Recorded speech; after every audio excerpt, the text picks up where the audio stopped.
ರಜನಿಕಾಂತ್ ಅಜಿತ್ ಬೆಂಬಲ ಅಣ್ಣಾಮಲೈಗೆ ಸಿಗುತ್ತಾ? ತಮಿಳುನಾಡಲ್ಲಿ ಡಿಎಂಕೆ ಆಟ ಮುಗೀತಾ? ವಿಜಯ್ ವರ್ಸಸ್ ಅಣ್ಣಾಮಲೈ ಯಾರು ಮುಂದಿನ super power? View point Kannada YouTube ಚಾನಲ್ಗೆ ಸ್ವಾಗತ ಸುಸ್ವಾಗತ ಗೆಳೆಯರೆ. ಒಂದು ಪ್ರಶ್ನೆ ಕೇಳ್ತೀನಿ ವೀಕ್ಷಕರೇ, ತಮಿಳುನಾಡಿನ ರಾಜಕಾರಣದಲ್ಲಿ ನಿಜಕ್ಕೂ ದೊಡ್ಡ ಭೂಕಂಪ ಶುರುವಾಗಿದೆಯಾ? ಇಷ್ಟು ವರ್ಷ ಅಜೇಯ ಅಂತ ಕಾಣಿಸ್ಕೊಂಡಿದ್ದ ಡಿಎಂಕೆ ಈಗ ಒಂಟಿಯಾಗ್ತಾ ಇದೆಯಾ? ಒಂದು ಕಡೆ ವಿಜಯ್ ಅಲೆ, ಇನ್ನೊಂದು ಕಡೆ ಅಣ್ಣಾಮಲೈ ಸಂಚಲನ. ಇದರ ಮಧ್ಯೆ ಮೈತ್ರಿ ಪಕ್ಷಗಳೇ ಡಿಎಂಕೆ ವಿರುದ್ಧ ತಿರುಗಿ ಬೀಳ್ತಾ ಇದ್ದಾವ. ಹಾಗಾದ್ರೆ ತಮಿಳುನಾಡಲ್ಲಿ ನಿಜಕ್ಕೂ ಏನ್ ನಡೀತಾ ಇದೆ? ಯಾರ್ಯಾರ ಜೊತೆ ಸೇರ್ತಿದ್ದಾರೆ? ಅಣ್ಣಾಮಲೈಗೆ ನಿಜವಾಗಿಯೂ ರಜನಿಕಾಂತ್ ಮತ್ತು ಅಜಿತ್ ಬೆಂಬಲ ಸಿಗುತ್ತಾ? ಮುಂದಿನ ದಿನಗಳಲ್ಲಿ ತಮಿಳುನಾಡು ರಾಜಕೀಯ ಸಂಪೂರ್ಣ ಬದಲಾಗೋ ಲಕ್ಷಣ ಇದೆಯಾ? ಇವತ್ತಿನ ವಿಡಿಯೋದಲ್ಲಿ ಈ ಎಲ್ಲಾ ಕುತೂಹಲ ವಿಷಯಗಳ ಬಗ್ಗೆ ತುಂಬಾ ಸರಳವಾಗಿ ತಿಳಿಯೋಣ. ಗೆಳೆಯರೇ, ಒಂದು ಗಾದೆ ಮಾತಿದೆ, ತೋಳ ಹಳ್ಳಕ್ಕೆ ಬಿದ್ದರೆ ಆಳಿಗೊಂದು ಕಲ್ಲು. ಈಗ ಈ ಗಾದೆ ಮಾತು ನಮ್ಮ ಪಕ್ಕದ ರಾಜ್ಯ ತಮಿಳುನಾಡಲ್ಲಿ ಸತ್ಯ ಆಗ್ತಾ ಇದೆ ಅನ್ನೋ ಚರ್ಚೆಗಳು ಜೋರಾಗಿದೆ. ಯಾಕಂದ್ರೆ ಒಂದು ಕಾಲದಲ್ಲಿ ಭಾರಿ ಬಲಿಷ್ಠ ಅಂತ ಕಾಣಿಸ್ಕೊಂಡಿದ್ದ ಡಿಎಂಕೆ ಈಗ ತನ್ನವರ ಕೈಯಲ್ಲೇ ಸಿಕ್ಕಾಕಿಕೊಂಡಂತಹ ಸ್ಥಿತಿ ನಿರ್ಮಾಣ ಆಗಿದೆ. ಇಷ್ಟು ದಿನ ಡಿಎಂಕೆ ಜೊತೆ ಕೈ ಜೋಡಿಸಿಕೊಂಡಿದ್ದ ಮೈತ್ರಿ ಪಕ್ಷಗಳೇ ಈಗ ಒಂದೊಂದಾಗಿ ದೂರ ಆಗ್ತಾ ಇವೆ ಅನ್ನೋ ಮಾತುಗಳು ಕೇಳಿ ಬರ್ತಾ ಇದೆ. ಇದರ ಮಧ್ಯೆ ಇನ್ನೊಂದು ದೊಡ್ಡ ರಾಜಕೀಯ ಸಂಚಲನ ಶುರುವಾಗಿದೆ. ಅದರ ಹೆಸರು ಅಣ್ಣಾಮಲೈ.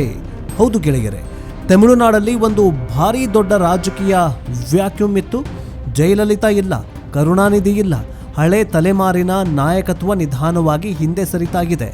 ಈ ಖಾಲಿ ಜಾಗ ತುಂಬುವುದಕ್ಕೆ ಈಗ ಇಬ್ರು ಯುವ ಮುಖಗಳು ಮುಂದೆ ಬಂದಂತೆ ಕಾಣಿಸ್ತಿವೆ. ಒಬ್ರು ಜೋಸೆಫ್ ವಿಜಯ್, ಮತ್ತೊಬ್ರು ಅಣ್ಣಾಮಲೈ. ಈ ಇಬ್ರು ತಮಿಳುನಾಡಿನ ಜನರ ಮನಸ್ಥಿತಿಯನ್ನ ಬೇರೆ ಯಾರಿಗಿಂತ ಬೇಗ ಅರ್ಥ ಮಾಡಿಕೊಂಡಿದ್ದಾರೆ ಎನ್ನುವ ಮಾತುಗಳು ಕೇಳಿ ಬರ್ತಿವೆ. ಆದರೆ ಒಂದು ವ್ಯತ್ಯಾಸ ಏನಂದ್ರೆ, ವಿಜಯ್ಗೆ ಎದುರಾಳಿಗಳು ಅಂಡರ್ ಎಸ್ಟಿಮೇಟ್ ಮಾಡಿದ್ರು, ಅಣ್ಣಾಮಲೈಗೆ ಸ್ವಂತ ಪಕ್ಷದವರೇ ಸರಿಯಾಗಿ ಅರ್ಥ ಮಾಡಿಕೊಂಡಿಲ್ಲ ಅನ್ನೋ ಟೀಕೆಗಳು ಇದೆ. ಮೊದಲು ವಿಜಯ್ ಬಗ್ಗೆ ಮಾತನಾಡೋಣ. ಚಿತ್ರರಂಗದಲ್ಲಿ ಸೂಪರ್ ಸ್ಟಾರ್ ಆಗಿದ್ದ ವಿಜಯ್ ಈಗ ರಾಜಕೀಯದಲ್ಲೂ ತುಂಬಾ ಪಳಗಿದ ನಾಯಕನಂತೆ ನಡೆದುಕೊಳ್ತಾ ಇದ್ದಾರೆ ಅನ್ನೋ ಚರ್ಚೆಗಳು ನಡೀತಾ ಇವೆ.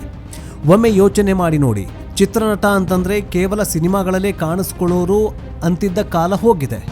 ಈಗ ವಿಜಯ್ ಜನರ ಸಮಸ್ಯೆಗಳ ಬಗ್ಗೆ ಮಾತನಾಡ್ತಿದ್ದಾರೆ, ರಾಜಕೀಯವಾಗಿ ಲೆಕ್ಕ ಹಾಕಿ ಹೆಜ್ಜೆ ಇಡ್ತಿದ್ದಾರೆ. ಅದರಲ್ಲೂ ಮಹಿಳಾ ಸುರಕ್ಷತೆ ವಿಚಾರದಲ್ಲಿ ಅವರು ಮುಂದಿಟ್ಟ ಮಹಿಳಾ ರಕ್ಷಣಾ ಪಡೆ ಮಾದರಿಯ ಆಲೋಚನೆ ಸಾಕಷ್ಟು ಜನರ ಗಮನ ಸೆಳೆದಿದೆ ಎನ್ನುವ ಮಾತುಗಳಿವೆ. ಇದರ ಜೊತೆಗೆ ಇತ್ತೀಚೆಗೆ ವಿಜಯ್ ಕೊಲ್ಲೂರು ಮೂಕಾಂಬಿಕಾ ದೇವಿಯ ದರ್ಶನ ಮಾಡಿಕೊಂಡು ಬಂದಿದ್ದು ಕೂಡ ಸಾಕಷ್ಟು ಚರ್ಚೆಗೆ ಕಾರಣ ಆಯಿತು. ತಾಯಿಗೆ ಬೆಳ್ಳಿ ಖಡ್ಗ ಸಮರ್ಪಣೆ ಮಾಡಿದ್ದು, ಸ್ವತಃ ತಾವೇ ಕಾರ್ ಡ್ರೈವ್ ಮಾಡ್ಕೊಂಡು ಹೋಗಿದ್ದು, ಇವೆಲ್ಲ ಒಂದು ಸಂದೇಶ ಕೊಡೋದಕ್ಕೆ ಪ್ರಯತ್ನನ ಅನ್ನೋ ಪ್ರಶ್ನೆ ಹುಟ್ಟುಕೊಂಡಿದೆ. ನಾನು ಕೂಡ ನಿಮ್ಮಂತೆ ಸಾಮಾನ್ಯ ಮನುಷ್ಯ ಅನ್ನೋ ಇಮೇಜ್ ಕಟ್ಟಿಕೊಳ್ಳೋಕೆ ಪ್ರಯತ್ನ ಅಂತ ಹಲವರು ವಿಶ್ಲೇಷಣೆ ಮಾಡ್ತಿದ್ದಾರೆ. ಇದಕ್ಕಿಂತ ಮುಖ್ಯವಾಗಿ ಈ ಹಿಂದೆ ಎಂಜಿಆರ್ ಮತ್ತು ಜಯಲಲಿತಾ ಕೂಡ ಕೊಲ್ಲೂರಿಗೆ ಭೇಟಿ ಕೊಟ್ಟಿದ್ರು.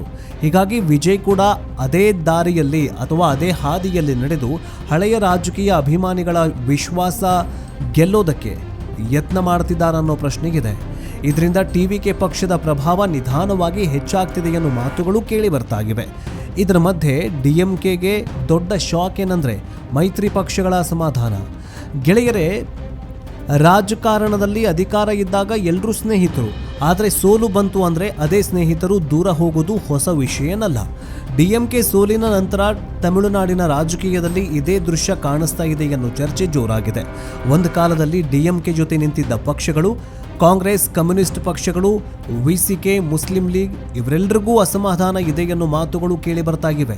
ಅದರಲ್ಲೂ ಕಮ್ಯುನಿಸ್ಟ್ ಪಕ್ಷಗಳ ನಿಲುವು ಹೆಚ್ಚು ಕುತೂಹಲ ಹುಟ್ಟಿದೆ. ಯಾಕಂದ್ರೆ ಇಷ್ಟು ದಿನ ಡಿಎಂಕೆ ಜೊತೆ ಇದ್ದವರು ಈಗ ಅವರ ವಿರುದ್ಧವೇ ಮಾತನಾಡೋದಕ್ಕೆ ಹಂತದಲ್ಲಿ ಬಂದು ತಲುಪಿದ್ದಾರೆ. ಇನ್ನು ಮುಂದೆ ಡಿಎಂಕೆ ಜೊತೆ ನಾವು ಹೋಗಲ್ಲ ಅನ್ನೋ ಸಂದೇಶಗಳು ಕೂಡ ಹೊರಬಿದ್ದಿವೆ ಅನ್ನೋ ಚರ್ಚೆಗಳಿದ್ದಾವೆ. ಆದರೆ ಇಲ್ಲಿ ಒಂದು ಪ್ರಶ್ನೆ ಮೂಡುತ್ತೆ ವೀಕ್ಷಕರೇ, ಇಷ್ಟು ದಿನ ಡಿಎಂಕೆ ಜೊತೆ ಇದ್ದವರು ಏಕಾಏಕಿ ಸಿದ್ಧಾಂತ ನೆನಪಿಸ್ಕೊಂಡಿದ್ದು ಯಾಕೆ? ರಾಜಕೀಯದಲ್ಲಿ ಸಿದ್ಧಾಂತ ಮುಖ್ಯನಾ, ಅಧಿಕಾರ ಮುಖ್ಯನಾ? ಈ ಪ್ರಶ್ನೆ ಈಗ ತಮಿಳುನಾಡಲ್ಲಿ ದೊಡ್ಡ ಚರ್ಚೆಗೆ ಗ್ರಾಸವಾಗಿದೆ. ಇದರ ಮಧ್ಯೆ ಮತ್ತೊಂದು ಕುತೂಹಲಕಾರಿ ಬೆಳವಣಿಗೆ ಅಣ್ಣಾಮಲೈ ಹೆಸರು ಈಗ ತಮಿಳುನಾಡಲ್ಲಿ ಬೇರೆ ಲೆವೆಲಲ್ಲಿ ಚರ್ಚೆ ಆಗ್ತಾ ಇದೆ. ಯಾಕಂದ್ರೆ ಅವರು ಆಕ್ರಮಣಕಾರಿ ಶೈಲಿಯ ನಾಯಕ. ಪ್ರಶ್ನೆ ಕೇಳಿದ್ರೇನೆ ನೇರ ಉತ್ತರ ಕೊಡ್ತಾರೆ, ಜನರ ಮಧ್ಯೆ ಹೋಗ್ತಾರೆ, ಬಲವಾದ ಭಾಷಣ ಮಾಡ್ತಾರೆ. ಈ ಗುಣಗಳಿಂದ ಯುವಕರಲ್ಲಿ ಅವರಿಗೆ ಬೆಂಬಲ ಹೆಚ್ಚಾಗ್ತಾ ಇದೆ ಅನ್ನೋ ಮಾತುಗಳಿದ್ದಾವೆ. ಒಂದು ಹಂತದಲ್ಲಿ ಬಿಜೆಪಿಯಲ್ಲಿದ್ದ ಅಣ್ಣಾಮಲೈ ಈಗ ತಮ್ಮದೇ ರಾಜಕೀಯ ದಾರಿ ಹಿಡಿಯಬಹುದು ಅನ್ನೋ ಚರ್ಚೆಗಳು ಶುರುವಾಗಿದೆ. ಅದಕ್ಕೆ ಲಕ್ಷಾಂತರ ಮಂದಿ ಬೆಂಬಲ ಕೊಡುತ್ತಿದ್ದಾರೆ ಎನ್ನೋ ವರದಿಗಳು ಕೇಳಿ ಬರ್ತಿವೆ. ಆದರೆ ಇಲ್ಲಿ ದೊಡ್ಡ ಪ್ರಶ್ನೆ ಏನು ಗೊತ್ತಾ? ರಜನಿಕಾಂತ್ ಮತ್ತು ಅಜಿತ್ ಅಣ್ಣಾಮಲೈ ಜೊತೆ ನಿಂತುಕೊಳ್ತಾರ? ಈ ಪ್ರಶ್ನೆ ಈಗ ತಮಿಳುನಾಡಲ್ಲಿ ಭಾರೀ ಕುತೂಹಲ ಹುಟ್ಟಿಸಿದೆ.